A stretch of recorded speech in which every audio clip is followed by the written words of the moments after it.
नमस्कार। 30 minutes GS में आपका फिर से बहुत बहुत स्वागत है। अभी तक हम बात कर रहे थे खेल की, तो खेल में आगे बढ़ते हैं विभिन्न खेल स्थल और उनमें आयोजित होने वाले खेलों के बारे में। ये खेल पर लास्ट वीडियो है। इसके बाद आपकी आएगी फिजिक्स और कंप्यूटर। कंप्यूटर इसलिए कंप्यूटर लोग इग्नोर करते हैं, एक या दो क्वेश्चन आ जाते हैं, उससे आप पीछे रह जाते हैं। तो बात करें कोर्ट, तो कोर्ट यूज होता है टेनिस में भी, बैडमिंटन में भी, नेटबॉल में भी, खो खो में भी, स्क्वैश में भी, कबड्डी, हैंडबॉल और वॉलीबॉल में। और फील्ड की जरूरत पड़ती है पोलो, फुटबॉल, हॉकी, क्रिकेट सब में। मैट जूडो कराटे में, ताइक्वांडो और कुश्ती में। रेंज निशानेबाजी तीरंदाजी होगी। पिच रग्बी और क्रिकेट में इंपॉर्टेंट है, रग्बी में भी पिच की जरूरत पड़ती है। रिंग कलिंग आइस हॉकी में, और रिंग स्केटिंग और मुक्केबाजी में। और पूल तैराकी वाटर पोलो में। डायमंड कई बार आया है, डायमंड इंपॉर्टेंट है, मोस्ट इंपॉर्टेंट अगर कोई क्वेश्चन है इससे तो वो है डायमंड। तो डायमंड आया है बेसबॉल में। और कोर्स, कोर्स जो है वो गोल्फ कोर्स, कई बार आपने नाम सुना होगा। बोर्ड टीटी में, टेबल टेनिस में, और वेलोड्रम साइकिलिंग में। ट्रैक एथलेटिक्स में, और एली बाउलिंग में। एरिना इंपॉर्टेंट है घुड़सवारी में। ठीक है, मेज बिलियर्ड्स स्नूकर पूल में, और ग्रीस बाउल्स में होता है। डायमंड याद रखना, डायमंड डायमंड और ट्रैक याद रखोगे। कोर्स तो गोल्फ का होता ही होता है। अब बात करें प्रसिद्ध खेल मैदान और उनसे संबंधित खेल। इतना पूछते नहीं है, इतना मतलब बहुत बेकार चीज़ है, ये कोई इंपॉर्टेंट नहीं है, फिर भी देख लीजिए एक बार कि कौन कहाँ है। प्रसिद्ध खेल मैदान उनसे संबंधित खेल। जवाहरलाल नेहरू स्टेडियम एथलेटिक्स से संबंधित है, दिल्ली में स्थित है। शिवाजी स्टेडियम हॉकी से संबंधित है, दिल्ली में स्थित है। बाराबती स्टेडियम क्रिकेट से संबंधित है, कटक में स्थित है। वानखेड़े तो पता ही होगा क्रिकेट और मुंबई का है। ईडन गार्डन कोलकाता आपको याद होगा। कीनन स्टेडियम क्रिकेट से संबंधित जमशेदपुर। और Epsom Downs race course Derby race Britain में है। लॉर्ड्स ओवल लीड्स इंपॉर्टेंट हैं थोड़े से, क्योंकि ये क्रिकेट से संबंधित है और ब्रिटेन में स्थित है। इसके अलावा विंबलडन लॉन टेनिस, ये होता है लंदन में। तो विंबलडन लॉन टेनिस से संबंधित और लंदन में। ब्रुकलैंड फुटबॉल से संबंधित इंग्लैंड में। Indira Gandhi stadium indoor games के लिए है, इसलिए थोड़ा सा इंपॉर्टेंट है इंदिरा गांधी स्टेडियम, दिल्ली में स्थित है। सैंडी लॉज गोल्फ से संबंधित स्कॉटलैंड में। युवा भारती स्टेडियम फुटबॉल से संबंधित है कोलकाता में। पर्थ ब्रिस्बेन मेलबर्न आ जाता है क्योंकि इस पे मैच ज़्यादा होते रहते हैं, और इसलिए इम्पोर्टेंट हो जा रहा है कि वर्ल्ड कप होने जा रहा है ऑस्ट्रेलिया में, इसलिए भी थोड़ा सा ज़्यादा इम्पोर्टेंट हो रहा है। तो पर्थ ब्रिस्बेन मेलबर्न ये क्रिकेट के संबंधित हैं, ऑस्ट्रेलिया में स्थित हैं। अंबेडकर स्टेडियम फुटबॉल से संबंधित दिल्ली में स्थित है। नेशनल स्टेडियम हॉकी से संबंधित है, दिल्ली में स्थित है। ब्रेबॉर्न स्टेडियम क्रिकेट से संबंधित मुंबई में। ग्रीन पार्क आपको पता है क्रिकेट कानपुर। और मैनचेस्टर हेडिंगले मैनचेस्टर, ये ब्रिटेन में ही होगा, मैनचेस्टर है क्योंकि, तो ये क्रिकेट से संबंधित है। ब्लैक हीथ इंपॉर्टेंट थोड़ा सा, ये रग्बी फुटबॉल से संबंधित है, ये लंदन में स्थित है। वेम्बले स्टेडियम फुटबॉल से संबंधित है, लंदन में स्थित है। इसके बाद आगे बात करें, इसके बाद बात करते हैं ट्विस्केनहैम, ये रग्बी फुटबॉल से संबंधित है, इंग्लैंड में स्थित है। और ट्रेंट ब्रिज आपने कई बार नाम सुना होगा, क्रिकेट से संबंधित है और इंग्लैंड में स्थित है। और इसमें ट्रेंट ब्रिज में। और अरुण जेटली स्टेडियम फिरोज शाह कोटला, ये थोड़ा सा और ज़्यादा इंपॉर्टेंट है, क्रिकेट से संबंधित है, दिल्ली में स्थित है। एम ए चिदम्बरम या फिर चेपक नाम से, चेपक क्रिकेट से संबंधित है, चेन्नई आपने कई बार सुना होगा, सीएसके में चेपक चेन्नई, तो उससे संबंधित है। अब बात करते हैं मुक्केबाजी की। ये तो हो गए ऊपर वाला, तो ऊपर वाला उतना इंपॉर्टेंट नहीं था, लेकिन फिर से इंपॉर्टेंट चीज़ें आ जाती हैं, थोड़ी सी हैं, 5 मिनट की और हैं, देख लीजिए, इसमें आपको क्वेश्चन मिल सकते हैं। तो मुक्केबाजी 1908 के लंदन ओलंपिक में पहली बार इसको एंट्री मिलती है। आधिकारिक रूप से महिला मुक्केबाजी 1993 में चालू होती है। 2012 के लंदन ओलंपिक में महिला मुक्केबाजी को शामिल किया गया। इंपॉर्टेंट ये है, देखो, महिला मुक्केबाजी को आधिकारिक रूप से मान्यता 1993 में मिल गई, लेकिन ओलंपिक में शामिल किया गया 2012 के लंदन ओलंपिक में महिला मुक्केबाजी को शामिल किया गया। मुक्केबाजी की प्रमुख शब्दावलियां मोस्ट इंपॉर्टेंट हैं, uppercut, hook, belt, block, blow, punch, jab, knockdown, knockout, bell, bounce इत्यादि इससे संबंधित हैं। अब आगे बात करते हैं निशानेबाजी की।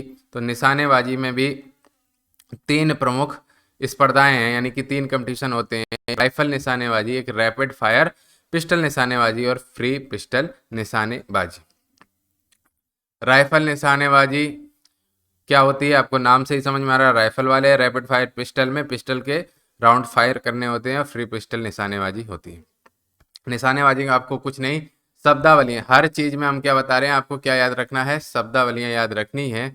पहले हट जा भाई, शब्दावलियों में आपको याद रखना है, थोड़ा ऊपर कर देते हैं, नहीं हट रहा तो।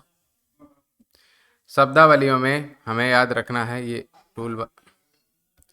शब्दावलियों में bullseye, bag, marksmanship, shooting, trench, bird, skeet shooting, target, muzzle फलक आदि इत्यादि इससे संबंधित शब्दावलियां, शब्दावलियां आपको याद रखनी है।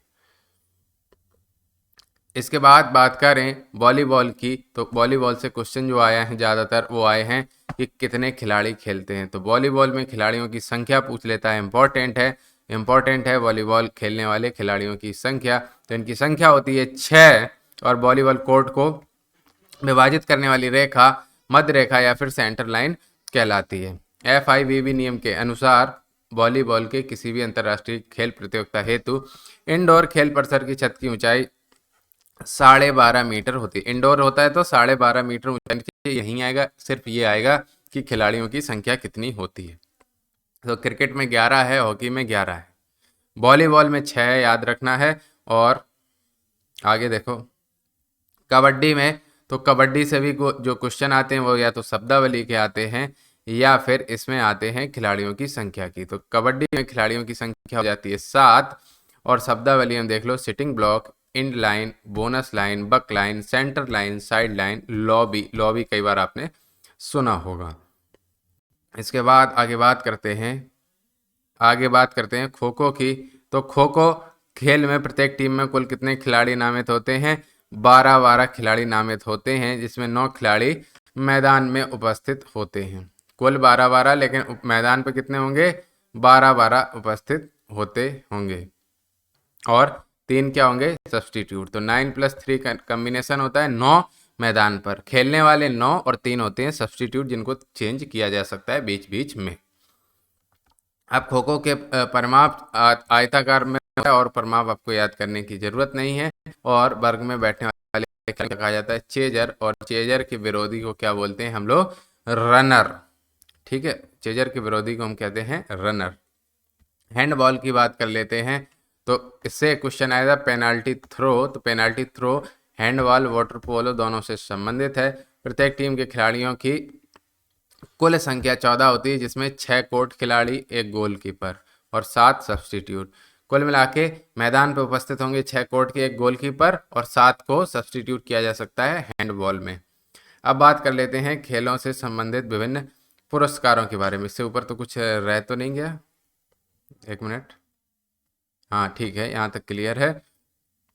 इसके बाद हम बात करते हैं खेलों से संबंधित पुरस्कारों के बारे में।